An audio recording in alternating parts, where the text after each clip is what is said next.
حقیقی بیٹا سمجھتے تھے، تو یہ وہ ڈر تھا جو میرے نبی کے دل میں تھا۔ اللہ نے فرمایا آپ لوگوں سے ڈرتے ہیں، اللہ سے ڈرنا چاہیے، اللہ تبارک و تعالیٰ کا حکم ماننا ہے۔ جب زید نے طلاق دے دی تو ہم نے اس کا نکاح آپ سے کروا دیا تاکہ رسم ٹوٹ جائے اور بعد میں آنے والے مسلمانوں کے لیے تنگی نہ رہے۔ اس لیے اللہ فرماتے ہیں نبی کے دل میں ذرہ برابر بھی تنگی نہیں ہوتی اس چیز میں جو اللہ مقرر کرتے ہیں۔ نبی وہ ہوتے ہیں جو اللہ کے پیغام پہنچاتے ہیں، اللہ سے ڈرتے ہیں اور کسی سے نہیں ڈرتے۔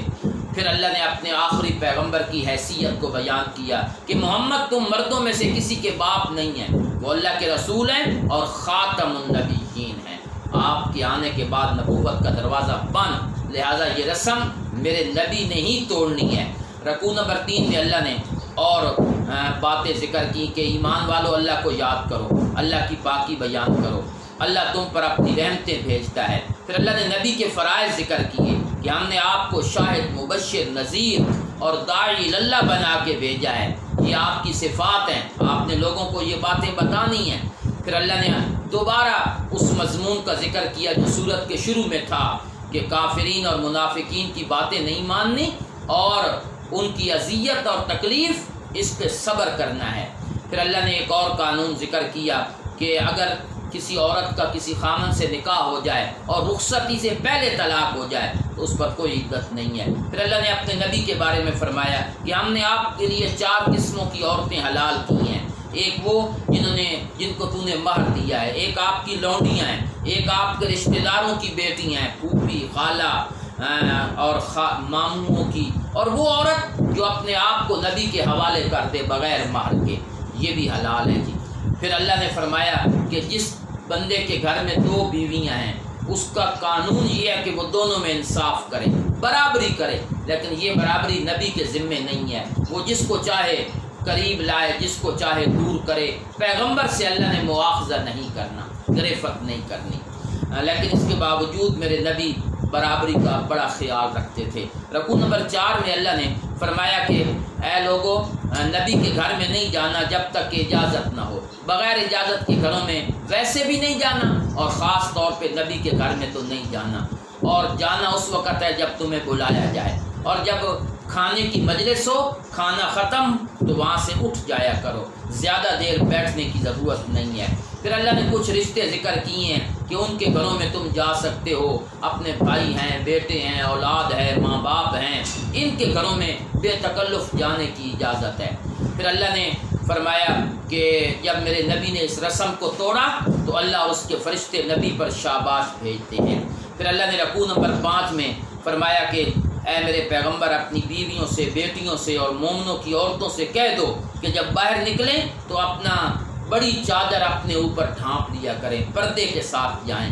یہ منافق جو مدینے میں ہے نا، یہ مسلمانوں کو بدنام کرنا چاہتے ہیں، لہذا آپ پردے کا اہتمام کریں۔ سورت کے آخر میں اللہ تبارک و تعالیٰ نے ذکر کیا ہے کہ لوگ تجھ سے پوچھتے ہیں قیامت کے بارے میں، فرماؤ اس کا علم اللہ کے پاس ہے۔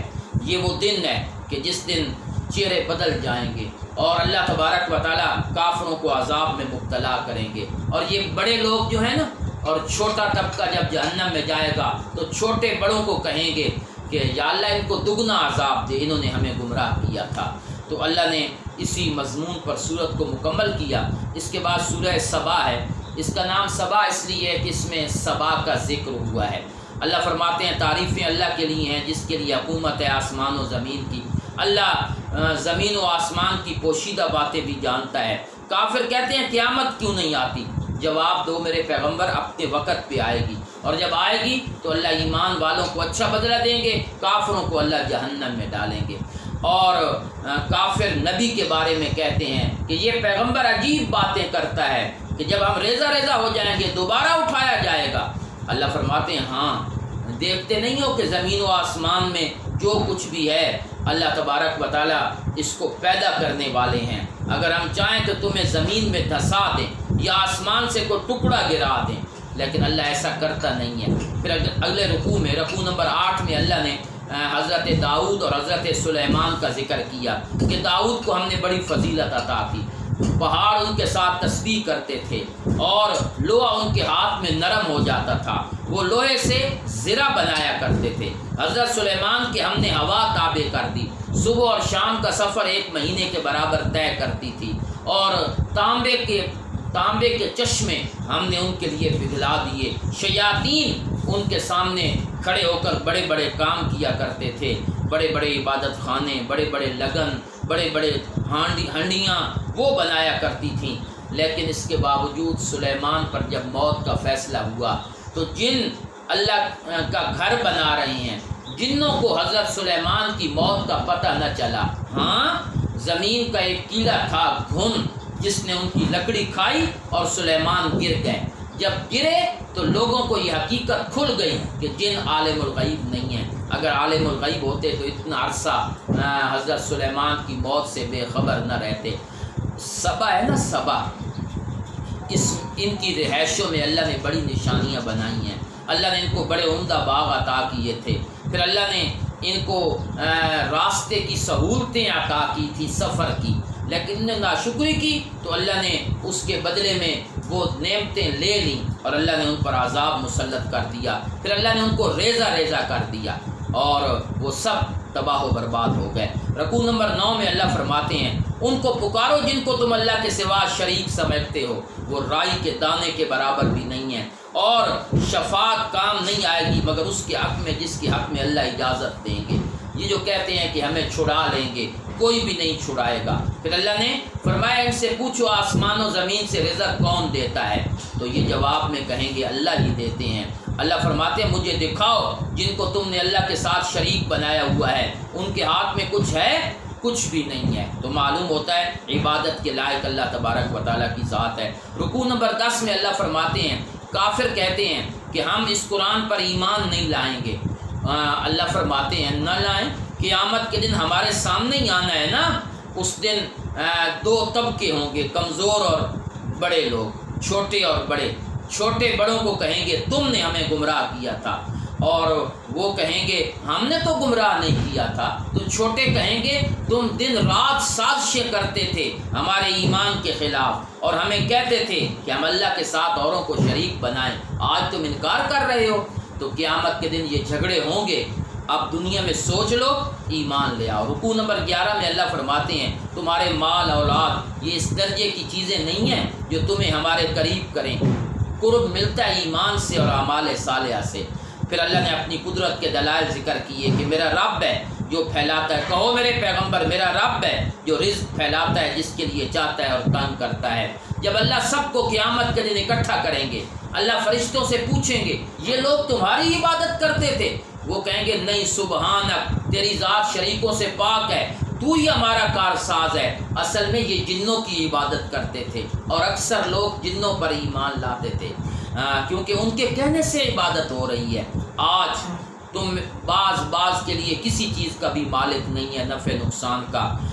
دنیا میں ان کی حالت یہ ہے کہ جب ان پر قرآنی آیتیں پڑھی جاتی ہیں تو کہتے ہیں ہم ایک بندے کی بات مانیں جو ہمارے معبودوں سے ہمیں روکنا چاہتا ہے اور ہمارے بڑوں سے ہمیں دور کرنا چاہتا ہے۔ اللہ فرماتے ہیں کہ اب مان لو نبی کی بات، ورنہ قیامت کے دن پچھتانا پڑے گا۔ اس سے پہلے بڑے لوگوں نے تکذیب کی، یہ تو ان کے 10ویں حصے کو بھی نہیں پہنچے، اللہ نے ان کو پکڑا اور کوئی چھڑا نہ سکا۔ رکوع نمبر 12 میں اللہ فرماتے ہیں، میرے پیغمبر کہو میں تمہیں ایک کلمے کی نصیحت کرتا ہوں، لا الہ الا اللہ۔ تم 2 3 کھڑے ہو کر سوچو اور غور و فکر کرو، کیا میں پاگل ہوں؟ نعوذ باللہ۔ میری بات سنو، میں تم سے مزدوری نہیں مانگتا، میں تو حق بات کی دعوت دیتا ہوں، اور حق بات جب آتا ہے تو حق آ جاتا ہے اور باطل پیچھے چلا جاتا ہے۔ تو یہ اللہ نے اپنے نبی کی زبان سے یہ باتیں کہلوا دی۔ اس کے بعد سورہ فاطر ہے۔ سورہ فاطر میں اللہ تبارک و تعالیٰ نے ابتدا میں فرمایا کہ تعریفیں اللہ کے لیے ہیں جس نے آسمان و زمین کو پیدا کیا، فرشتوں کے پر بنائے، 2 2 3 3 4 4، اس سے زائد بھی۔ اللہ جس کے لیے رحمت کا فیصلہ کرتے ہیں کوئی روک نہیں سکتا، جس کے لیے روک لیں کوئی کھول نہیں سکتا۔ کیا اللہ کی نعمت یاد کرو، کیا اللہ کے علاوہ کوئی اور خالق ہے جو تمہیں زمین و آسمان سے رزق دے؟ اگر تجھے جھٹلاتے ہیں تو آپ سے پہلے بھی بڑے نبیوں کو جھٹلایا گیا ہے۔ کائنات کے انسانوں، اللہ کا وعدہ سچا ہے، تمہیں دنیا دھوکے میں نہ ڈال دے۔ شیطان تمہارا دشمن ہے، اس کو اپنا دشمن بنا کے رکھو اور اس کے کہنے پر نہ آؤ۔ رکوع نمبر 14 میں اللہ فرماتے ہیں ایک شخص وہ ہے جس کے لیے برے عمل مزین کر دیے گئے، وہ اس کو اچھا سمجھتا ہے، اور اس کے مقابلے میں ایک وہ ہے جس کو اللہ تبارک و تعالیٰ نے ہدایت عطا فرمائی ہے۔ تو گمراہ لوگوں کو کیسے ہدایت ملے؟ میرے پیغمبر، آپ اپنے جی کو حسرت کے ساتھ ان کے اپنا جی ختم نہ کریں۔ آپ اپنے آپ کو کہیں ایسا نہ ہو کہ افسوس کر کر کے اپنی جان لے لیں۔ جو چیز آپ کے اختیار میں نہیں ہے اس پر حسرت کس بات کی؟ ہاں، دلائل سنائیں۔ اللہ وہ ہے جو ہوائیں چلاتا ہے، بادل اٹھاتی ہیں، پھر اللہ اس کو مردہ زمین کی طرف لے جاتا ہے، پھر اللہ زمین زندہ کرتا ہے، اسی طرح تم اٹھائے جاؤ گے۔ پھر اللہ فرماتے ہیں عزتیں ساری اللہ کی طرف ہیں، اسی کی طرف پاکیزہ کلمے چڑھتے ہیں، نیک عمل بھی اللہ کی طرف اٹھائے جاتے ہیں۔ اللہ وہ ذات ہے جس نے مٹی سے بنایا، پھر نطفے سے، پھر اللہ نے تم کو جوڑے جوڑے بنایا۔ کوئی بھی عورت مؤنث وہ بچہ نہیں اٹھاتی اور نہیں جنتی مگر اللہ کے علم سے۔ اللہ چاہیں تو عمر میں بھی کمی بیشی کر دیتے ہیں، کسی کی زیادہ کسی کی کم۔ پھر اللہ کی قدرت کی نشانیاں دیکھو، دو سمندر چلتے ہیں مل کر، ایک میٹھا ایک کڑوا، ہر ایک میں سے گوشت نکلتا ہے، ان میں سے زیور نکلتا ہے جس کو تم پہنتے ہو۔ اللہ ہے جو رات کو دن میں اور دن کو رات میں داخل کرتا ہے۔ اللہ نے تمہارے کام میں سورج چاند لگایا ہوا ہے۔ یہ تو میرے اللہ کی صفتیں ہیں۔ ذالکم اللہ ربکم لہ الملک، حکومت بھی اسی کی، اور جن کو تم پکارتے ہو اللہ کے سوا، ما یملکون من قطمیر، وہ کھجور کے اوپر جو پردہ ہے اس کے بھی مالک نہیں ہے۔ اگر تم پکارو وہ تمہاری پکار نہیں سنتے، بالفرض سن بھی لیں، مستجابوا لکم، تمہارے کام نہیں آ سکتے، اور قیامت کے دن تمہارے شرک کا انکار کریں گے۔ معلوم ہوتا ہے پکاریں سننے والا اللہ ہے، تو اسی کو پکارنا چاہیے۔ رکوع نمبر 15 میں اللہ فرماتے ہیں اے لوگوں، تم سب اللہ کے دروازے کے فقیر ہو، اللہ بے پرواہ ذات ہے، اگر چاہے لے جائے اور نئی مخلوق لے کے آئے۔ کوئی بوجھ اٹھانے والا دوسرے کا بوجھ نہیں اٹھائے گا، چاہے رشتہ دار ہی کیوں نہ ہو۔ تو قیامت سے ڈرو۔ پھر اللہ فرماتے ہیں انسان برابر، اندھا اور دیکھنے والا برابر نہیں، اندھیرے اور روشنی برابر نہیں، سایہ اور گرمی برابر نہیں، زندے اور مردے بھی برابر نہیں ہیں۔ اللہ جس کو چاہتے ہیں سناتے ہیں، آپ ان کو نہیں سنا سکتے جو قبروں میں پڑے ہوئے ہیں۔ معلوم ہوتا ہے مرنے کے بعد سننے کا سلسلہ، سنانے کا سلسلہ ختم ہو جاتا ہے۔ رکوع نمبر 16 میں اللہ فرماتے ہیں اللہ وہ ذات ہے جس نے آسمان سے پانی اتارا، پھر ہم اس کے ساتھ پھل نکالتے ہیں جس کے رنگ مختلف ہیں، پہاڑوں کے ٹکڑے مختلف ہیں، سفید، سیاہ، سرخ، انسان، چوپائے، ان کے رنگ مختلف ہیں۔ ان نصیحتوں کو وہی سنتے ہیں جو اللہ کے نیک بندے ہیں، جو کتاب پڑھتے ہیں، نماز قائم کرتے ہیں، ہمارے دیے ہوئے میں سے خرچ کرتے ہیں، تاکہ اللہ ان کو اجر بھی دیں اور اللہ ان کو اپنے فضل سے اور بھی عطا فرمائیں گے۔ کتاب بڑی عظمت والی ہے، یہ پہلی کتابوں کی تصدیق کرتی ہے۔ اس کتاب کے وارث بڑی عظمت والے ہیں۔